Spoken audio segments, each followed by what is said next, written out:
अशी काही लोक असतात जी मला वेळ नाही असे सतत म्हणत असतात आणि काही लोक आज करू उद्या करू असे पुढे ढकलत ढकलत कधी वेळ निघून जाते त्यांचे त्यांनाच कळत नाही.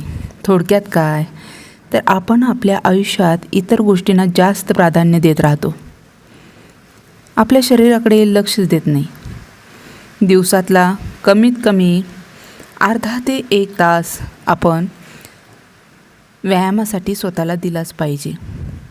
तुम्ही व्यायाम करण्यासाठी कारणे शोधा, टाळण्यासाठी नव्हे. मी नवीन वर्षाला 1 जानेवारीला सुरू करणार. मी तर 21 जून योग दिनाला सुरू करणार. अहो सकाळी माझी डब्याची घाई असते. बघू जरा मुले मोठी झाली की मी योगा सुरू करेन. असं करत करत कधी मुले मोठी होतात कळतच नाही बाई. तोपर्यंत आपलं वय 40 ओलांडून जातं. मग वाटतं आपण जर 10 वर्षापूर्वीच योगा चालू केला असता तर किती बरं झालं असतं. त्यामुळे आत्ता होणारे जे त्रास आहेत ते मला झाले नसते. तरुण वयात आपलं शरीर ताकदवान असतं, त्यामुळे व्यायाम न करता देखील कितीही कष्ट करून आपण निरोगी राहत होतो. पण 35 ते 40 वयानंतर ही ताकद हळूहळू कमी होत जाते. त्यावेळेस मात्र शरीराला व्यायाम करूनच सर्व आजार नियंत्रित ठेवता येतात.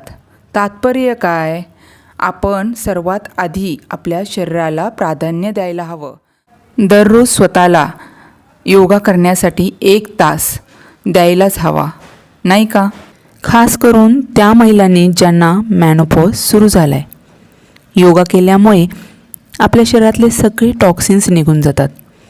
आपल्या स्नायूंची ताकद वाढते, लवचिकता वाढते.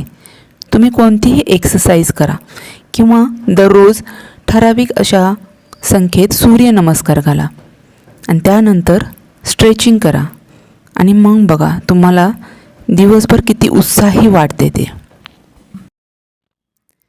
योगा सुरू करायला कोणतंही वयाचं बंधन नाही. कोणत्याही वयात तुम्ही योगा सुरू करू शकता.